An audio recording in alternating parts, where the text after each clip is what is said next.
Hey there and welcome to Dirt Road Believer. I'm Tina and I appreciate you joining me today.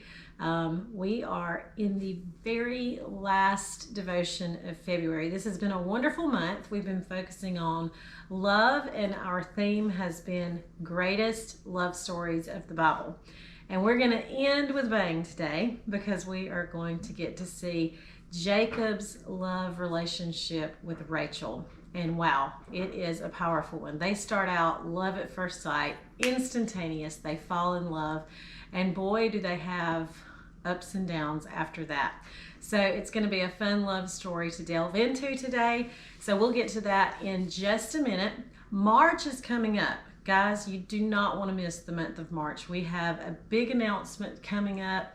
I don't want you to miss it.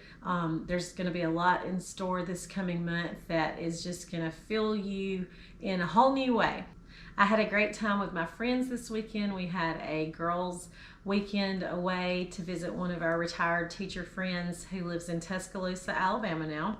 And we just had a wonderful time, and it was all, we tied it up with a bow on Sunday. We went to Kathy's church together.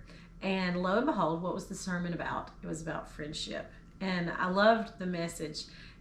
In it, he talked about the different relationships that we have. And most relationships that we have, family, marriage, work relationships, somehow those all carry baggage. But a friendship, a true friendship, is one of those relationships where your friends either help you carry that baggage or you can vent and alleviate some of your baggage. So we had a wonderful, wonderful time together, and we can get silly, okay? So there are probably lots of giggles and silly stuff in this video, but I hope you enjoy it, and then we'll be right back here for our last love story from the Bible in February. We're just shopping. Just shopping. Got all kinds of goodies. What is this place? Deja Vu. It's a little secondhand. What's deja vu for you? But it had like. I saw some old clothes. Not my old clothes. Some like those. But they had some like really nice high-end boutique type stuff. Yes. Oh, I got some pretty things. So where are we off to now, Kathy? We're going antiquing. Oh yes.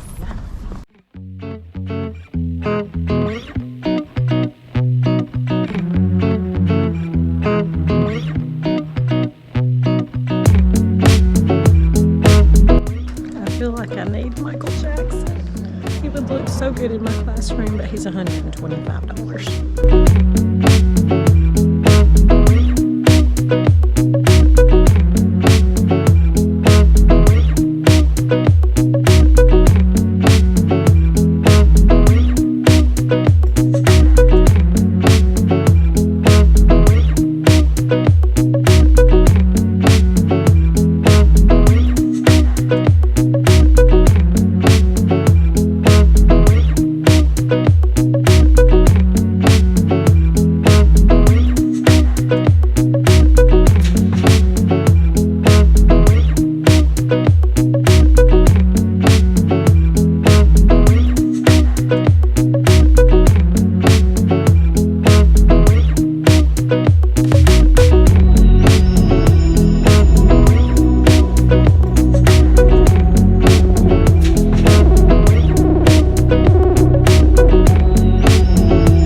We're in downtown Tuscaloosa, and like the historic part. It's such a cute section of downtown.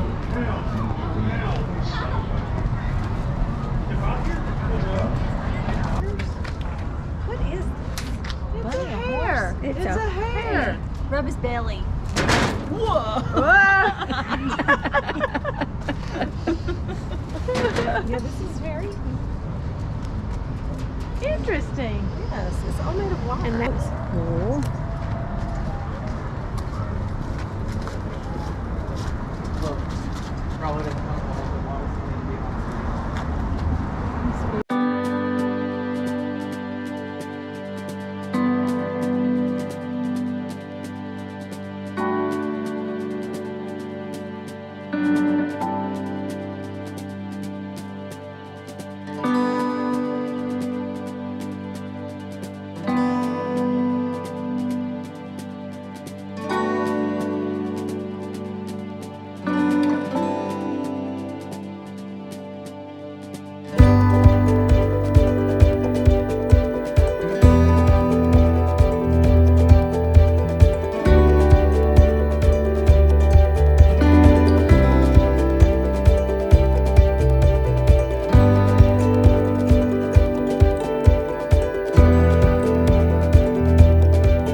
It's Sunday morning. We've been to church. We went to the 9 o'clock service. It was wonderful and funny. It was about friendship.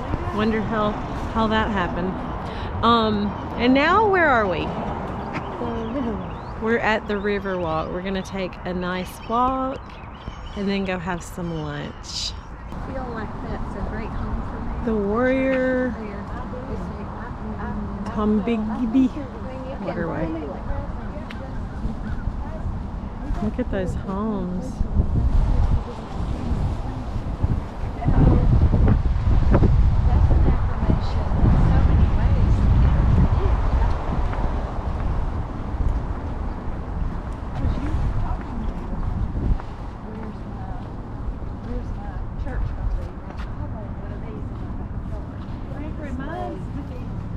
Hey Greg, Stacy wants one of these.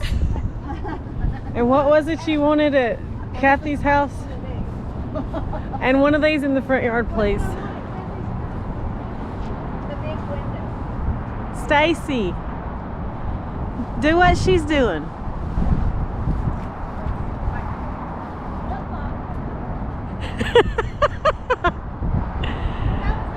It looked yoga-ish. Yeah.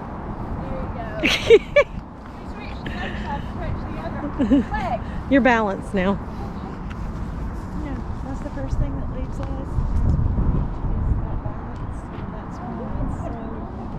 You know what Karen tells me to do every day? She says 3 times a day. Would you like to? Balance, health, all that. That you should bend over, touch your toes, which I can't do. Then squat down, hands out, and up 3 times a day. So I try to do that when I'm getting ready in the morning. Bend down, touch your toes. You can touch your toes, Stacy. Because I do yoga. Ah! No, you squat, then lift your hands out. Oh, see, I did it harder. Now back up. See?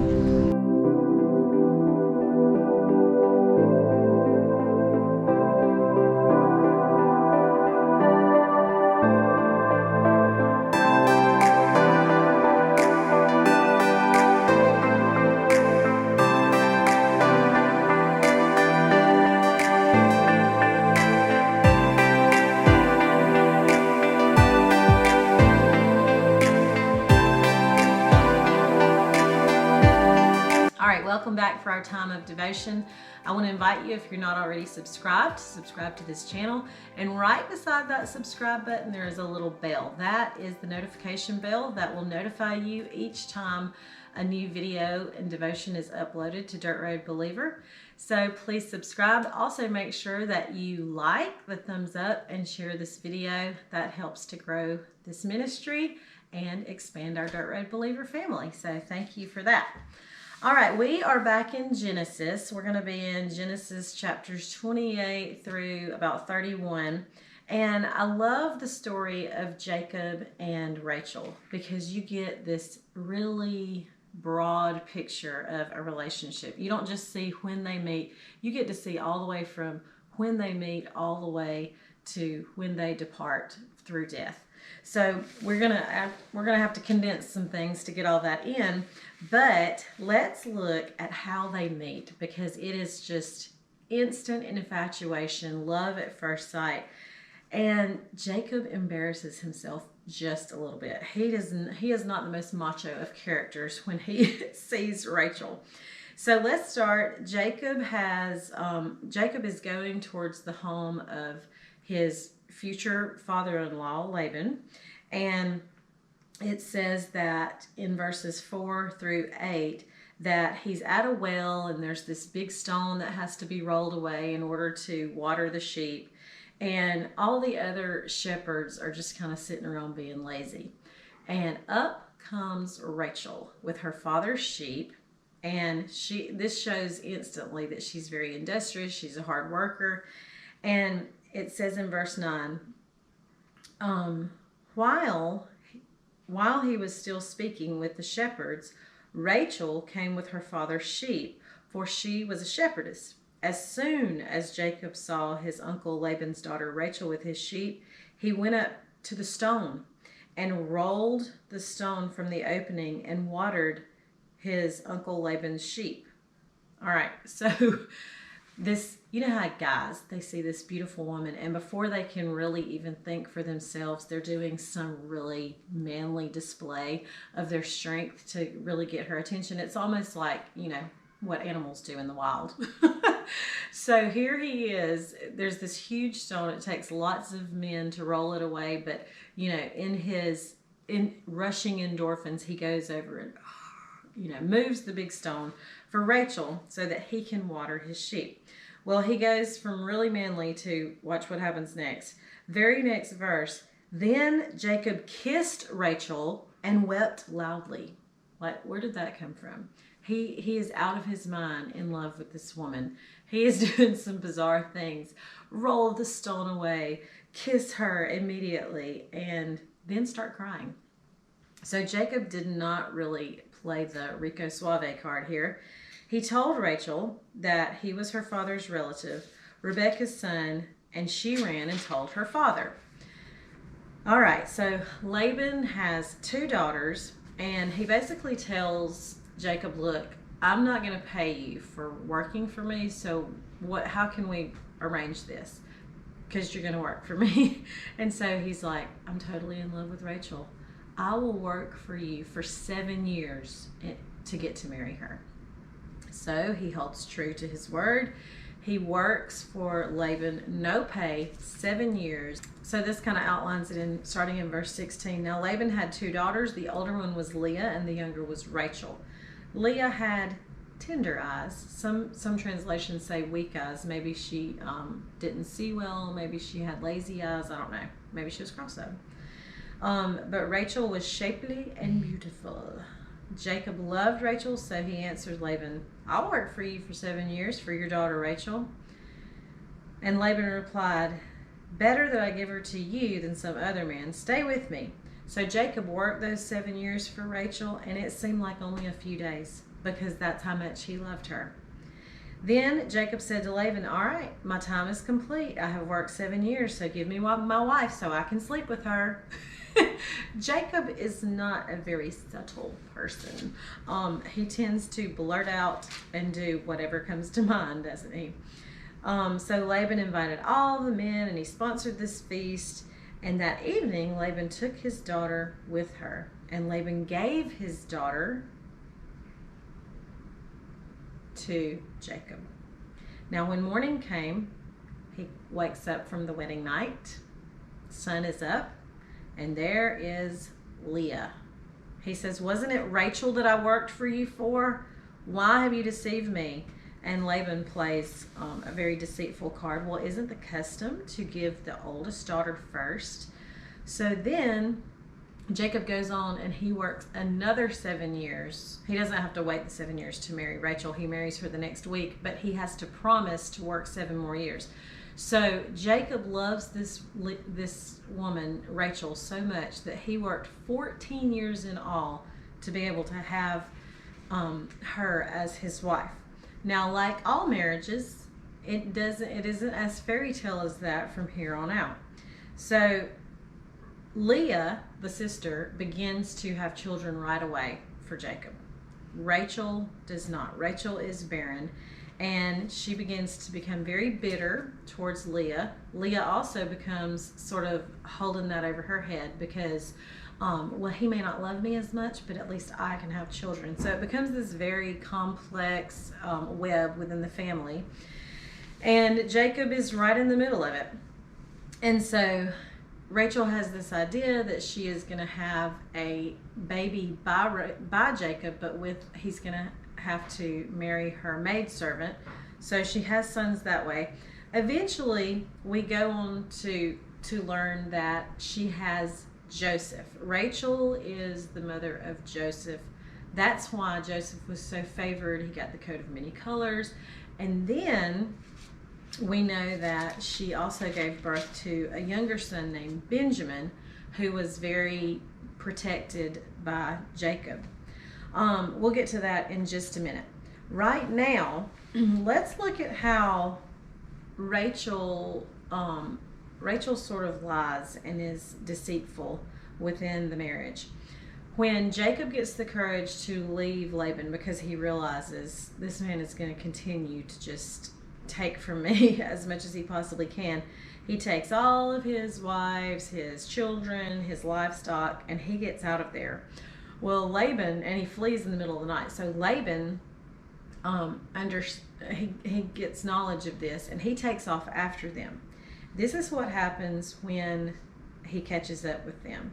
Laban says, "Why have you stolen from my gods?" He has little idols that he calls little g gods.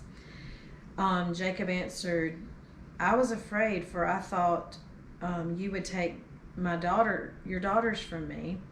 If you find your gods anywhere, that person will not live before our relatives. Point anything out that is yours," because Jacob did not take anything from his father-in-law, but he did not know that Rachel had stolen one of the idols. In verse 33, so Laban went into Jacob's tent, Leah's tent, the tents of the other two concubines, and he went into Rachel's tent. Now Rachel had taken Laban's household idols and put them in the saddlebag of the camel and sat on them. Laban searched the whole tent but found nothing. She said to her father, "Don't be angry, my lord, that I cannot stand up in your presence, for I'm having my period." So Laban searched but could not find the household idols. Didn't I tell you that the Bible is the most juicy literature you will ever read? This girl is just lying all over the place, but she does save herself from getting killed. To our knowledge from the scripture, we don't ever find out that Jacob finds out that she took that idol and that she was lying about it. But you know, if she'll lie about that and she's got the bitterness going on with her sister, there's a lot that she and Jacob had to deal with in that marriage. And so she goes on, as we said, to have her youngest son, Benjamin. And here's what happened at Benjamin's birth. It says, they set out from Bethel, where they were still some distance from Ephraim. Rachel began to give birth, and her labor was difficult.